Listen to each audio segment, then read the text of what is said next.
Avatar state. Yep.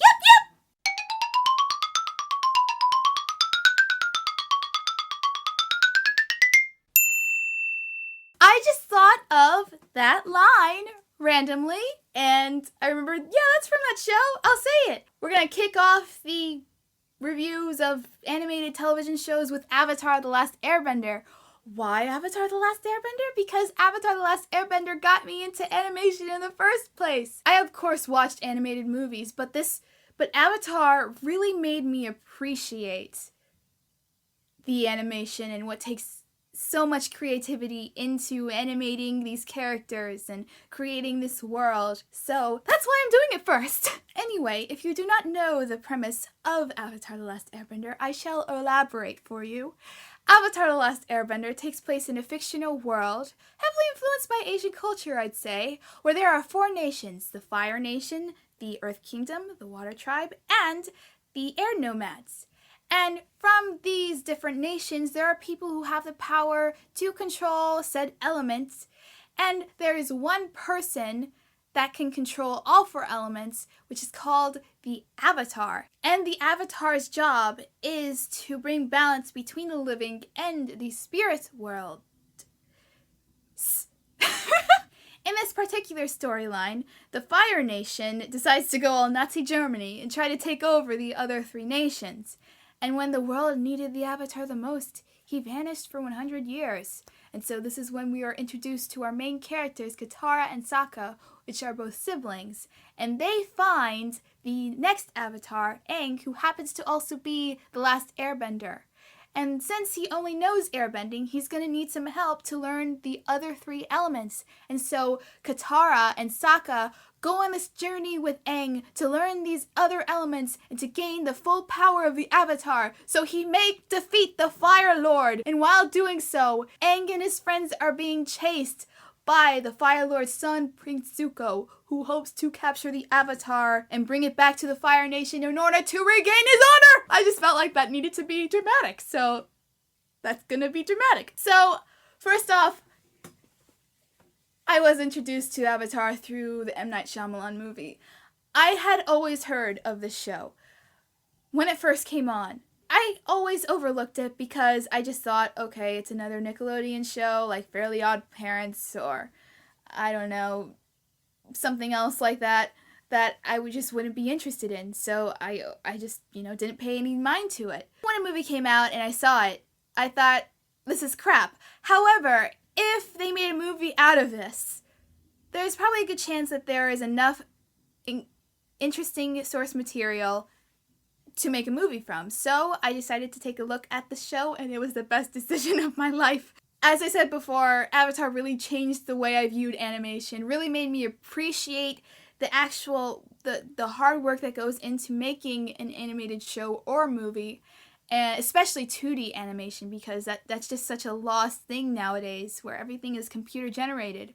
And I'm a person that loves regular 2D animation. I think it looks great. There's a lot of things that really make you appreciate, I think, what they're doing much more. And I think 3D animation, yeah, it's an art too, but more so with 2D because there's just so much more work that goes involved and so much more time. So it really made me appreciate animation in general, and I never want to be an animator, but I do understand all of the work that goes into making a 2D animated whatever it is. Now, since I first watched the show in 2010, I have watched Avatar: The Last Airbender 3 times, all the way through, each season, yeah, and I would have to say this is the first time I have encountered a television show that I can watch over and over and over again and never get tired of it. It still feels incredibly fresh. All of the jokes are still really, really hilarious. All of the emotions still hit really home with me. I've never had that happen to me before with a show. I have to say that I'm really impressed with what the writers did with the characters in general, because most of the characters from this show are kids. And so you run into the risk of them being annoying, but not here. These kids are just as mature as adults are, but still staying kids. So now I'm going to talk about the main characters here. I'm going to start with Aang, who is our avatar. I run into this problem here of a lot of times watching either a movie or a show and liking the villain more than the actual protagonist. And this is not the case here. I think the protagonist is just as likable and as interesting as the antagonist. I really love this character because he's not one of those protagonists that's like, I do the right thing all the time, say the right things, say positive things, always think positively. No. This character, there are points where he's like, I don't know if I can do this. I should have been able to save all these people. He feels so much guilt for what he did, running away from his responsibilities. He battles with this throughout the show. It's very interesting to see him grow as a person, as a child, and get more mature. And yeah, being the Avatar, you have to instantly grow up. You know, you cannot be acting like a fool. So I have to give props, mad props, to the voice actor, Zach Tyler. Does an amazing job at being mature, but also being young. So now it's time to get to Zuko. Prince Zuko is my favorite character from the show. I think he's a lot of people's favorites. Zuko was not your typical antagonist, I'd say. Zuko is the most sympathetic character in the whole entire series. Probably the most out of everything I've ever watched before. He has such a sad backstory that instantly makes you like him and want him to succeed. I have to say here that one of my favorite episodes from the show is when they are explaining Aang and Zuko's background at the same time. So when you're watching it, you're starting to see more and more as the episode goes on. Oh my god, these characters are more alike than I ever thought they could be, which is very fascinating that they have both the same issues going on, maybe a little bit differently, but really the same core problems. And yes, I have to mention the voice actor, Dante Basco. Great job. I just couldn't think of anyone else better to do Zuko's voice. Katara, she is the Hermione Granger of the group, basically. She makes sure everyone stays in point. She's, I think, the most mature of the group. And saying, like, everyone's mature in the group, like with, you know, Aang and Katara and Sokka, but I would say that she is the most mature. Like, Sokka and Aang will be playing around and doing kiddish stuff because they're kids, and she will be the one that's like, cut it out, guys, you know, we gotta get this done. And I do love, all of the characters have such complex things going on, deep down, and we find out more as the show goes on. But she was forced, like Aang was, to become an adult at a young age, so she really didn't get that time to have fun like she should when she's a kid. All of them are strong-willed, but she's very strong-willed. She never had any official training for waterbending, so she learned all of her waterbending on her own, and when the time comes where she needs to learn, she is willing to do anything to learn waterbending to help herself, but also to help Aang. And yes, I would like to credit Mae Whitman for Katara's voice, because everyone does a great job, so it's like I'm only crediting that voice actor, but ultimately, overall, all of the voice actors did amazing, and yes. So now we're gonna get to Sokka. Sokka is one of my favorites from the show. Yes, he's the brother of Katara. He's the one that has all of the plans together. A lot of them are stupid, but there are a lot that actually make sense, and with this trusty boomerang, they can get through any problem. He is the comedic character of the bunch, but unlike most animated shows, he is not annoying at all, and his jokes are actually really funny. Sokka's jokes are bad, but they're bad in a way that still makes you laugh. Same thing with Katara, because their parents are gone, and also in the Southern Water Tribe, all of the males went to fight the war. So Sokka's the only male in the whole entire Southern Water Tribe. So in a way, he has to also step up just like Katara does, but he's much more, I think, laid back about being mature than how Katara is. And I want to credit the voice actor here, Jack DeCina. Really good job with Sokka. Alright, now we're getting to Toph. Gotta mention Toph here. Toph comes in later in the show. She comes in book 2, which is season 2. and everyone loves Toph. Toph is one of the, with neck and neck with Zuko, I think Toph and Zuko are really like the most liked out of the series. Toph is tough. She's really interesting because she's an earthbender, but she can't see.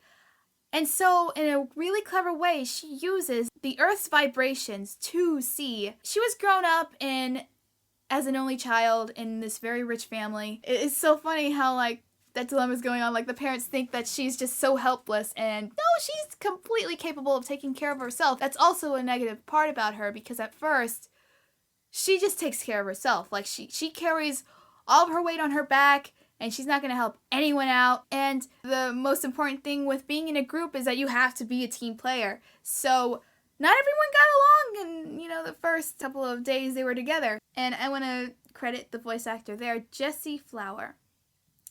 Good job for Toph. Uncle Iroh, which is Zuko's uncle, he is considered, I'd say, the Obi-Wan of the show. He's a wise man. And what I love about Iroh so much is that he has nothing against the other nations like the Fire Lord does. Like, he gets along with people so well. He's very powerful. Like, when he gets to combat and stuff like that, you see, oh my god, you do not want to mess with this dude. And what I love most about Iroh, though, is his just loyalty towards Prince Zuko.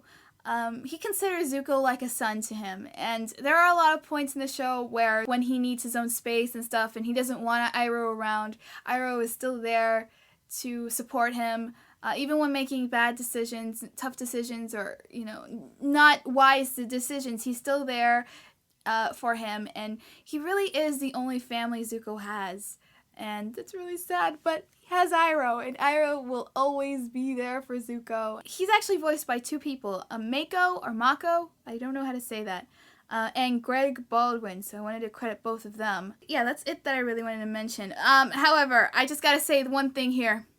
Mark Hamill's in the show. Like, I didn't know until I saw the credits, like the second time around I watched Avatar, that I saw Mark Hamill come up as the Fire Lord. I'm like, Luke Skywalker is the Fire Lord, okay?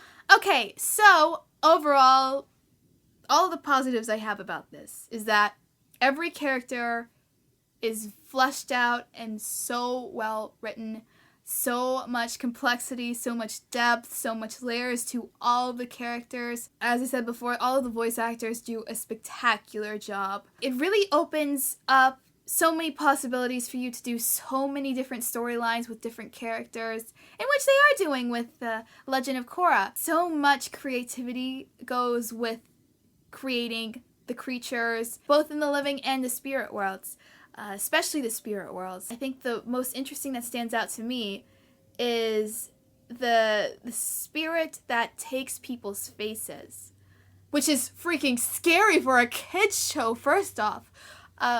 But that creature is really, really creepy, but so creatively done. What I really like about a show is when they don't have a lot of fillers. Like, I like fillers. They're okay. They're fine.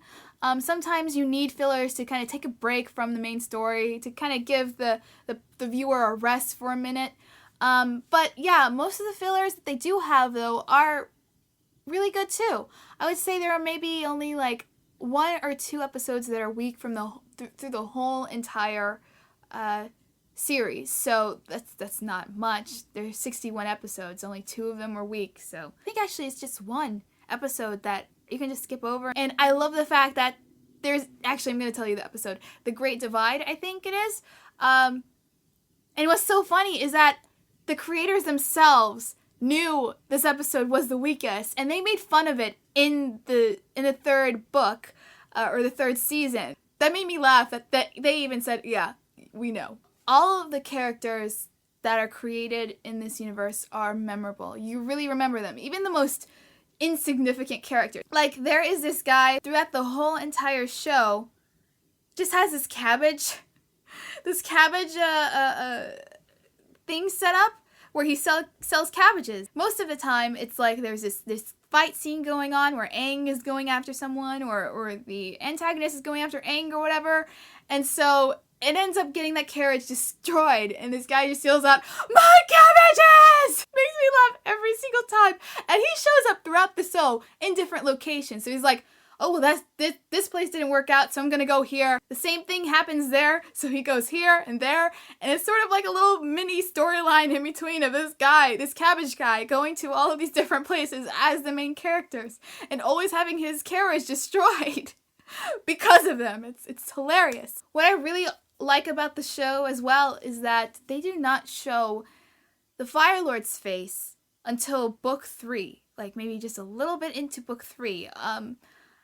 I think that's really smart for them to do that. It creates such a more big threat, I think, and such a more epic climax to when the protagonist finally meets the antagonist, the main antagonist. And the great thing is that even though there's a lot for adults to enjoy and everything, it has great messages for kids. It's, to be yourself.